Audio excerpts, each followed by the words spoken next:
ಕಪಾಳಕ್ಕೆ ಹೊಡೆದ್ರೆ ಹೊಡೆಸ್ಕೊಳ್ಳುವಷ್ಟು ಒಳ್ಳೆಯವನಲ್ಲ. ಯುದ್ಧ ಸಾರಿದ ಬಳಿಕ ಮತ್ತೊಮ್ಮೆ ಗುಡುಕಿದಂತಹ ಕಿಚ್ಚ ಸುದೀಪ್.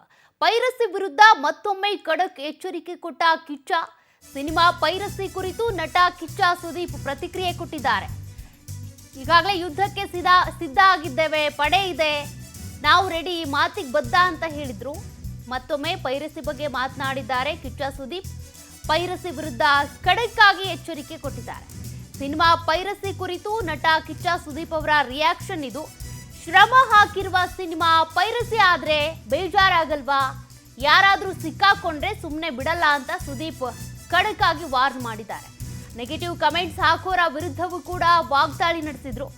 ಪೈರಸಿ ವಿರುದ್ಧ ಬೆಂಗಳೂರಿನಲ್ಲಿ ಸುದೀಪ್ ಕೆಂಡಾಮಂಡಲ ಆಗಿದ್ದಾರೆ. ಎಷ್ಟೆಲ್ಲ ಇನ್ವೆಸ್ಟ್ ಮಾಡಿ ಫಿಲ್ಮ್ ಮಾಡಿರ್ತೀವಿ, ಅದನ್ನ ಥಿಯೇಟ್ರಿಗೆ ಹೋಗಿ ನೋಡೋದ್ರ ಬದಲು ಪೈರಸಿ ಮಾಡಿದ್ರೆ ಸುಮ್ಮನಿರೋಕ್ಕಾಗುತ್ತಾ? ಬೇಜಾರಾಗಲ್ವಾ ಅಂತ ಕಿಡಿಕಾರಿದ್ದಾರೆ.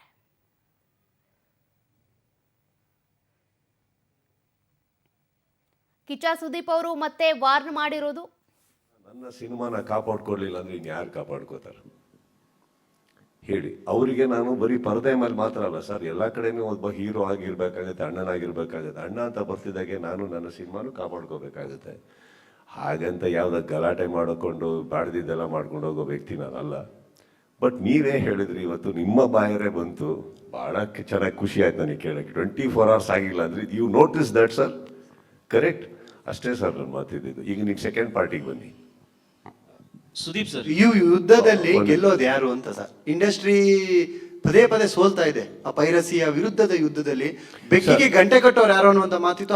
ಈಗ ಆ ಕೆಲಸ ನೀವು ಮಾಡಿದೀರಾ ಅನ್ಕೋತೀವಿ. ಪೈರಸಿ ಅಂತ ಬಂದಾಗ ಸರ್, ನಾನು ಹೇಳೋದು ಇಲ್ಲಿ ನಾವು ಮಾತ್ರ ಅಲ್ಲ ಸರ್, ಸರ್ಕಾರನು ದೃಢವಾಗಿ ಇಳಿಬೇಕಾಗತ್ತೆ ಇದಕ್ಕೆ.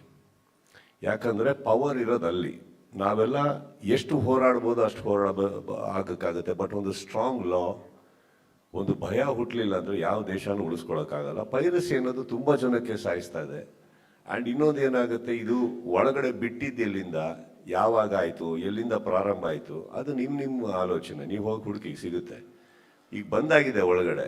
ಬಟ್ ಚಿತ್ರರಂಗ ಒಟ್ಟಿಗೆ ನಿಂತಿಲ್ಲ ಅಂತ ಇಲ್ಲ ಸರ್. ನಾವು ಇಡೀ ಚಿತ್ರರಂಗದಲ್ಲಿ ಎಲ್ಲರೂ ಆಗುತ್ತೆ. ಬಟ್ ಏನಾಗುತ್ತೆ, ಸಮ್ಟೈಮ್ಸ್ ಅವ್ರವ್ರಿಗೆ ಆದಾಗ ಮಾತ್ರ ನೋವು ಗೊತ್ತಾಗುತ್ತೆ ಅಂತಾರಲ್ಲ, ಹಾಗೆ ಎಲ್ಲರೂ ಅವ್ರ ಸಿನಿಮಾ ಬಿಡುಗಡೆ ಆಗಿಲ್ಲ ಅಂದಾಗಲೂ ಬಂದು ಸೇರ್ಕೊಂಡಾಗುತ್ತೆ. ಬಟ್ ನನ್ನ ಪ್ರಕಾರ ಸರ್, ಬರೀ ಚಿತ್ರರಂಗದಿಂದ ಇದು ಸಾಧ್ಯ ಇಲ್ಲ. ಧ್ವನಿ ಎತ್ತಬಹುದು ಅಷ್ಟೇ. ಎಲ್ಲೋ ಒಂದು ಕಡೆ ಪವರ್ ಇರೋಂಥ ವ್ಯಕ್ತಿಗಳು ಇಲ್ಲಿ ಒಳಗಡೆ ಬರಲೇಬೇಕು. ಅವಾಗ ಯಾವುದು ಸಾಲ್ವ್ ಆಗದೆ ಇರೋದು ಇಲ್ಲವೇ ಇಲ್ಲ ಸರ್. ಸಾಲ್ವ್ ಆಗದೆ ಇರೋದಕ್ಕೆ ಸಾಧ್ಯನೇ ಇಲ್ಲ. ಎಲ್ಲದಕ್ಕೂ ಒಂದು ಉತ್ತರ ಇರುತ್ತೆ. ಬಟ್ ಹೋಗೋ ರೂಟಲ್ಲಿ ಹೋಗ್ಬೇಕಷ್ಟೇ ನಾವು.